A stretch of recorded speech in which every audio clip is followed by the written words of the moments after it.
So, I had to take a proctored test at my local library last week, and while I was there, I decided to browse their selection of video games. And looky what I found! Battleship, the Wii game based on the horrible movie. And I thought to myself, I haven't suffered enough today, so why not play the Battleship game? Now, the Battleship movie license game on the PlayStation 3 and Xbox 360 is a dull first-person shooter with a 4-hour campaign, a grand total of 5 weapons, and no multiplayer whatsoever. In other words, it's a lazily made piece of shit. However, since the game was published by Activision, the Wii version of Battleship is a completely different game. But coming off a game as bad as the Xbox version of the game, how good could this version possibly be? The Wii version of Battleship is a turn-based strategy game. Each level takes place on a huge grid, you've got a fleet of ships, and you have to hunt down and destroy all of the ships in the enemy fleet. You and your opponent move in turns. You give orders to each of your ships one at a time, then your opponent gives orders to all of their ships, and so on. Now, I suck at strategy games. I've tried playing StarCraft, and I got stuck a few missions into the Terran campaign, so I'm already predisposed to not like this game. But I've got the game for a week, I'll give it a shot. The first major flaw of the game is that it doesn't have much in the way of story. Much like the movie, a bunch of aliens land on Earth and Hawaii, and they deploy a force field to cut off ships in the area from outside forces. The aliens that landed on Earth are scouts for a much larger alien fleet, and they want to hijack human satellites so that they can communicate with their home fleet. But riddle me this, Batman. If the aliens sent this scouting ship to the planet and the purpose of a scout is to investigate an area and then report back, why didn't the aliens give the scouting group any way to communicate with the fleet and actually report back what they found? You're telling me that the aliens don't have any way of communicating with their own ships. And even if they do gain access to human communications, what the hell good is it going to do them? Do you know of any man-made satellites that are capable of communication with ships across interstellar distances? For crying out loud, the Cyclones in Battlefield Earth were smarter than this. Although, not by much. Also, I'm just putting it out there, these are some of the stupidest looking aliens that I've ever seen. Again, second only to the Cyclones in Battlefield Earth. Anyway, the entire game is spent either saving other people from the aliens or keeping the aliens from getting access to human communications. You play as Danny Hunter, an officer in the Navy that has nothing to do with the movie. On one hand, I've heard the movie's protagonist was an asshole, so abandoning the film's cast was probably a good idea. On the other hand, this means that you don't get to listen to Liam Neeson yell at you because of your lack of skills. In fact, your commander looks a lot more like Lawrence Fishburne than Liam Neeson. The game actually cycles between 4 different characters, including Lawrence Fishburne himself, but the story isn't really about any of them. None of the characters have arcs or internal conflicts. They just fight aliens, and the story isn't any more complicated than that. So the story of this game leaves a lot to be desired, but heck, maybe things will get better when we actually start playing the game. Let's go sink some battleships. Each turn you're allowed to move each of your ships on the grid that makes up the level. Each ship has a certain range of squares that it's allowed to move, and each ship takes up a certain number of squares. Ships can take up 1, 4, or 9 squares, and the bigger the ship is, the stronger and slower it is. If a ship is touching an enemy ship, you can order your ship to attack the enemy. Each ship has 100 hit points, and a ship is destroyed if those points hit 0. I read on Wikipedia that the gameplay is similar to Advance Wars, but I've never played Advance Wars, so it's all new to me. The game has a huge variety of ships, both human and alien. Scout ships are weak, but they can see really far into dark areas, which you have in every single level. Corvettes can do a lot of damage, but they're not much good against big ships. Inflatable boats are required to take control of structures, but otherwise they can't do crap. Destroyers have really strong long-range weapons, but ships can only launch long-range attacks if they don't move that turn. Light cruisers are powerhouses at close range, but they have no ranged weapons. And of course, there's the carrier, which has huge guns that can decimate enemies at long range, and it's the only ship that can launch fighters. And that's not even mentioning the submarines, the heavy cruisers, the frigates, and the repair and supply ships. The game is actually really well balanced. Each ship has certain strengths and certain weaknesses, and you have to strategize to decide where to place each ship where it will do most good. You have to be very careful about where you place your ships. Larger ships can take a lot more hits before they sink, so you want to place your big ships in front so that they can tank up damage. On the other hand, the big ships are really slow while the smaller ships are really fast, and larger ships will obstruct the path of the smaller ships when they need to get somewhere in a hurry. I am so not kidding, this happened to me. During one level, I had to protect some cities from being destroyed, and one lone alien ship was attacking a city.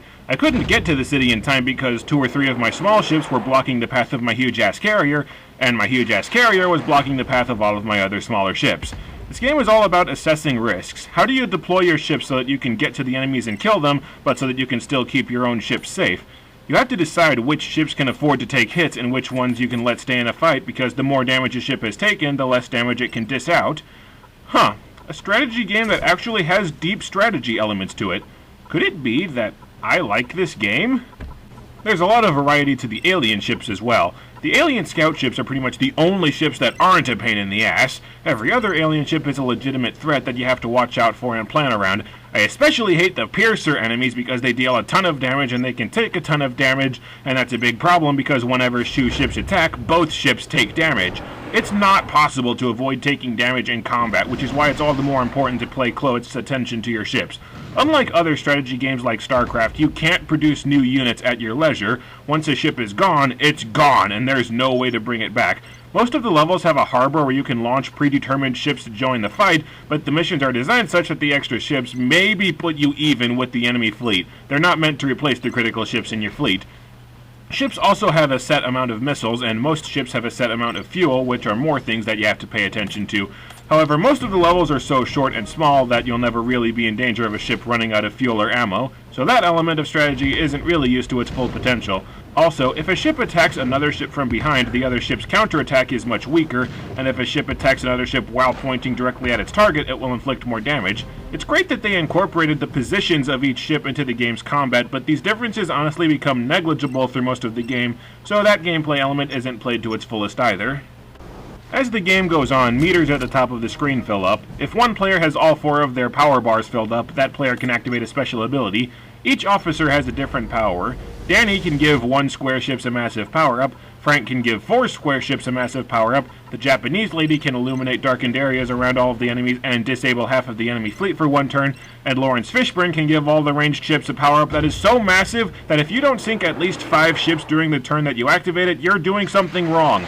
The aliens have power-ups too, though. Engineers can heal their ships, which is a massive pain in the ass, and gunners can give their own ranged ships the Lawrence Fishburne power-up, which is an even bigger pain in the ass. And you might think the game would be broken if you have access to massive power-ups like this, but the game's difficulty is specifically elevated so that you not only have to use the power-ups, but use them to their fullest advantage to complete a lot of the missions. It isn't just enough to use the Lawrence Fishburne power-up, you also have to plan out how to use the shooped-up ships to do as much damage as possible and to get the upper hand before the power-up wears off. By paying 1 filled-up power bar, you can also have one of your larger ships initiate a duel with a larger alien ship. You enter a brief first-person shooter mode where you fire torpedoes at cannons and weak points in the enemy's hull. Dueling is a valuable tool since it allows you to quickly destroy a huge alien battleship, but it's also a problem because if you're not fast enough with the trigger, your ship takes a lot of damage. Although it's worth it to picture the alien commander yelling, "Son of a bitch, sank my battleship!" Again, everything about the duel mode is about risk and reward. Do you initiate a duel and risk seriously damaging one of your own best ships to quickly sink a dangerous enemy? Or do you save up the power bar for your officer's super move and try to sink the ship through slower and safer means? That's what makes Battleship a good strategy game. There are so many things that you have to keep in mind while you play. Every decision that you make has consequences, and you have to decide which set of consequences you can afford to live with. The gameplay of Battleship is really good. It's just a pity that the game has basically no story. The aliens aren't even all that intimidating. About halfway through the campaign, the game starts letting you use a carrier, and you use the carrier to completely dominate an alien ship called a Kraken. You then see a dialogue where the aliens are discussing their situation, and they outright state that the Kraken was their strongest ship and it's been destroyed.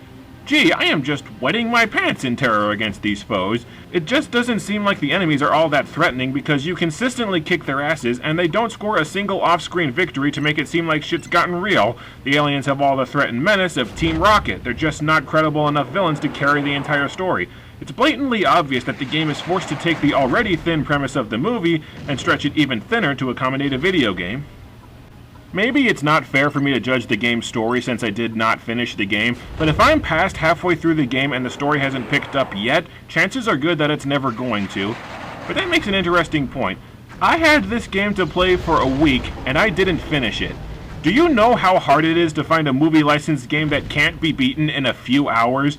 This game wasn't just shat out to make a quick buck on what was expected to be a popular movie. There was actual effort put into this game. Hell, halfway through the campaign, the game is still introducing new ships and new elements to its gameplay. That's how much variety the game has.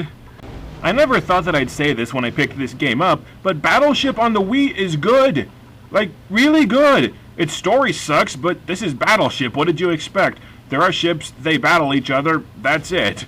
The gameplay of Battleship is good. I had a lot of fun playing this game, except I don't think that I'll be buying this game because strategy games aren't really my thing, and because, without a story of any kind, I'm not all that compelled to go back and finish it.